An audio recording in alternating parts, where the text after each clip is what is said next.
Welcome to the debate. So today we're dissecting a phenomenon that I think you could argue defines the modern economic experience more than any other. It's personal, it is definitely painful, and it is playing out on this massive synchronized global scale. We are talking about the global housing crisis. It is a heavy topic, and frankly, calling it a crisis, it almost feels like an understatement at this point.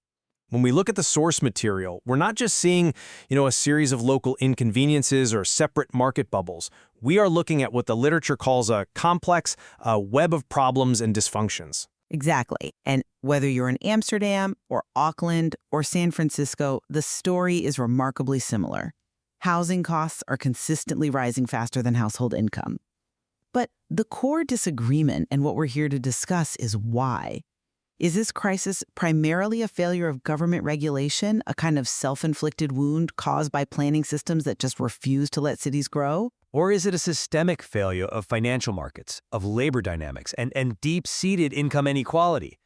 I'd argue that simply chanting, "build more," ignores the macroeconomic reality that housing is a financial asset.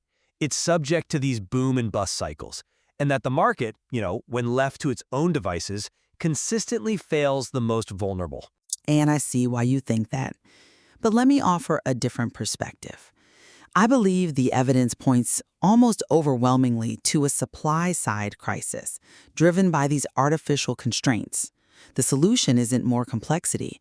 It is simply deregulation and physical construction, as we've seen in places like Japan and New Zealand. Well, I come at it from a different angle. But let's get into the details.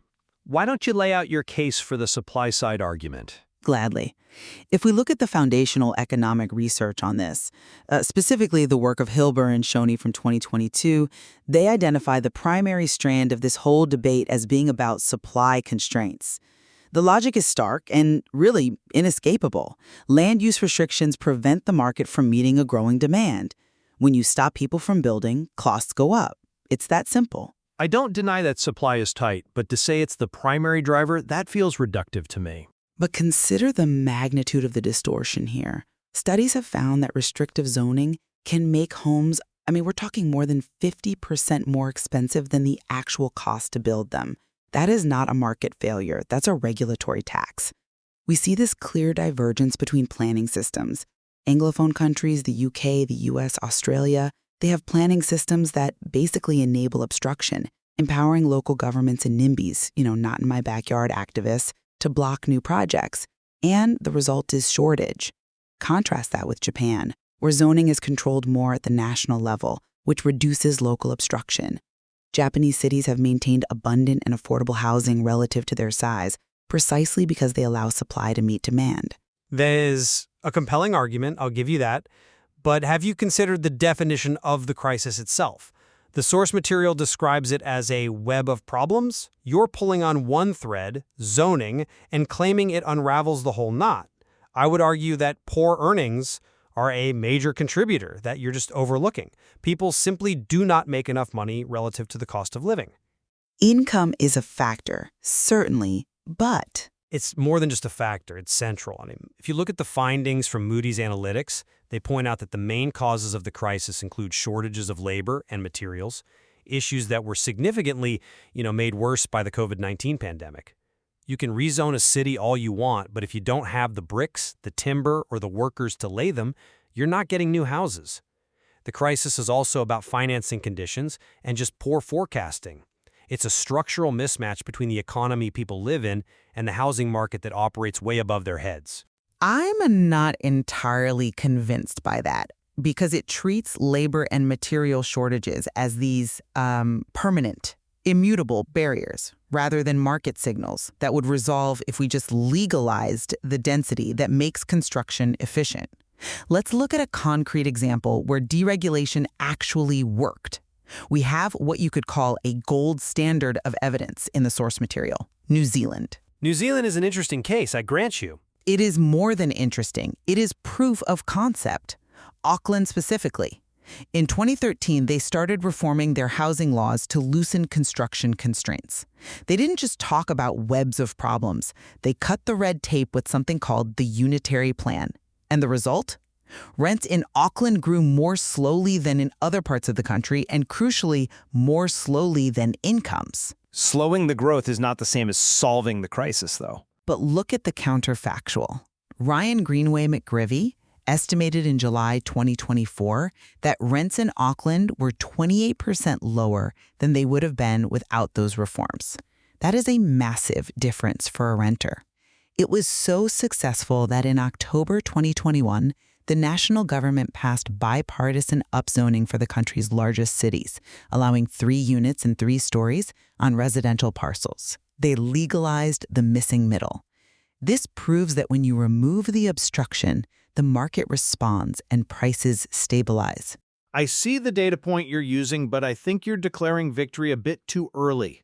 Legislative targets and zoning changes, they don't automatically create homes. Let's look at the Netherlands. They're well aware of their crisis. The government set a target of constructing 100,000 new homes annually. A target is different from deregulation, though. But the intent was there, and yet in 2024, only about 82,000 were added. The shortage is actually increasing. It was around 396,000 homes in mid-2025, and experts forecast it to swell to 453,000 by 2027. This is happening in a sophisticated economy. Why? Because the web is tangling them up. The source material notes that despite the demand, social housing is lagging way behind. Between 2020 and 2023, only 51 of 342 municipalities met their social housing goals. But wait, why are they missing those goals? The Netherlands example actually supports my skepticism of regulation, not your faith in it. How so? Well, look at the policy response. The Netherlands introduced the Affordable Rent Act in 2024 and the Good Landlordship Act in 2023. They're capping rents for mid-priced dwellings and limiting annual hikes. And critics explicitly argue that these measures hinder the housing association's ability to invest in new construction. You have a rent freeze that reduces the rental income needed to build the next generation of social housing. It's a perfect example of how trying to control the market paradoxically kills investment. I'm sorry, but I just don't buy that. Let me tell you why. You're blaming tenant protections for a lack of supply, but that ignores the vulnerability of the people actually living in these homes. If you let the market run wild without those protections, you might get investment, but you also get displacement. But without the investment, you get shortage, which drives prices up for everyone. Look at Germany. It's often cited as a model of a strong rental market, but homeownership is incredibly low. Only 46.7% in 2022. And what's happening there? As subsidies for homeownership were reduced in the 2000s, overcrowding has steeply risen. The regulated approach is leading to people living on top of each other. That actually brings me to a crucial point about financialization. We cannot talk about housing without talking about it as an asset class. It's not just shelter, it's a financial vehicle. The source material discusses asset cycles. When you treat housing primarily as an investment to be deregulated and maximized, you invite volatility. Volatility is part of any market. But in housing, volatility ruins lives.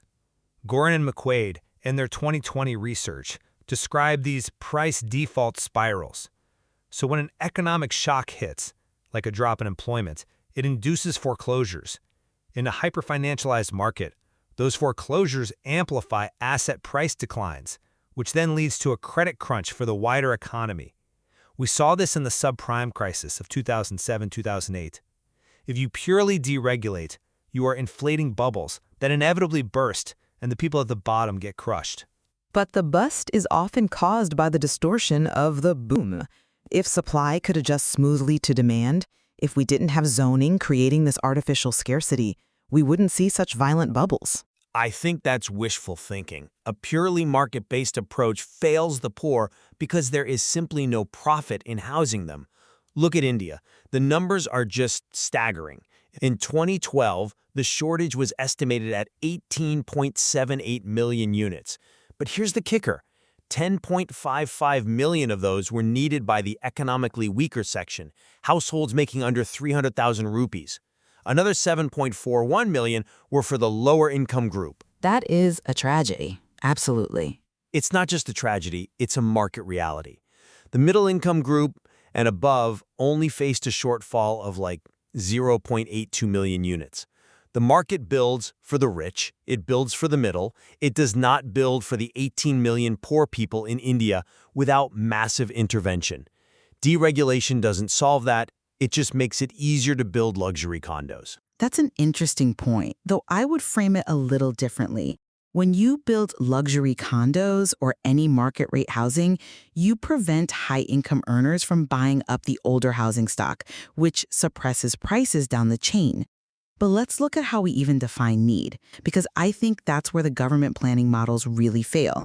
Take the United Kingdom. Right. The UK has its own unique set of issues. It does. The UK National Planning Policy Framework uses a standard formula to assess need based on household growth projections. And what does this formula reveal? A massive regional imbalance. You have undersupply and high demand in the South and relative abundance in the economically depressed North. This proves that the housing crisis is location-specific. It is about the inability to build where the jobs are. Or it proves that the formula is flawed. How so? The Parliament has a target of 300,000 new homes a year. That's a clear metric for success. If they hit that, they alleviate the pressure. But critics of that standard formula say it ignores the backlog. It looks at future household growth, but it doesn't account for the millions of people currently living in poorly maintained or overcrowded accommodation. A 2019 report estimated 4.75 million households in Great Britain are in need of adequate, affordable housing. 4.75 million? Yes, and simply building 300,000 units somewhere doesn't necessarily help them if those units are the wrong type or in the wrong place. And this connects to the social unrest mentioned in the material. Political notes that the housing crisis has hurt millennials and Gen Z specifically, making them skeptical of democracy itself. I agree that the social cost is high. That is exactly why I'm so passionate about removing the barriers. If young people can't buy into the system, they will turn against it. But the missing middle housing, duplexes, townhouses, is exactly what is illegal to build in so many Anglosphere cities. If we legalize that, the labor constraints you mentioned earlier would be less of an issue because those buildings are cheaper and easier to construct than high-rise towers. But you're still ignoring the labor shortage. The Moody's Analytics finding wasn't a suggestion, it was a diagnosis. You can legalize a duplex, but you cannot build it without a carpenter. And right now, the labor market is broken. Relying on the private sector to magically summon a workforce when wages are stagnating, it's a fantasy. It's not magic, it's supply and demand. If the demand for construction is there, wages rise and workers enter the field. But they won't enter the field if the projects are blocked by city councils for 5 years before ground is even broken. I think we're circling the same drain here. You see the blockages as the starting line, I see the blockage as a symptom of a larger dysfunction. Okay, let's try to pull this together. We've looked at the global data, from Auckland to Amsterdam. For me, the takeaway is clear. While the web is complex, we have empirical data, specifically from Ryan Greenaway McGriffey in Auckland, showing that removing barriers works. It lowers the rent burden. Zoning restrictions are an artificial constraint that drives up prices by over 50%. We're taxing ourselves into poverty. And the solution is to stop doing that. And I remain skeptical that the solution is that linear. Housing is tied to labor markets, material availability, financial stability. If we don't address income inequality, the poor earnings cited in the literature, and if we don't protect tenants from the volatility of asset cycles, deregulation is only a partial solution. It might lower rents for some, but as we see in India and even the Netherlands, it can leave millions behind or create new vulnerabilities. It is a global phenomenon with significant variation. The Anglosphere, Europe, and Asia are all tackling this differently. Exactly. And the trade-offs between rent control, investment, and social stability are real. There is no silver bullet. We encourage you to look deeper into the material, specifically the trade-offs between those planning systems. And consider the human cost behind the numbers. Thank you for listening. Goodbye.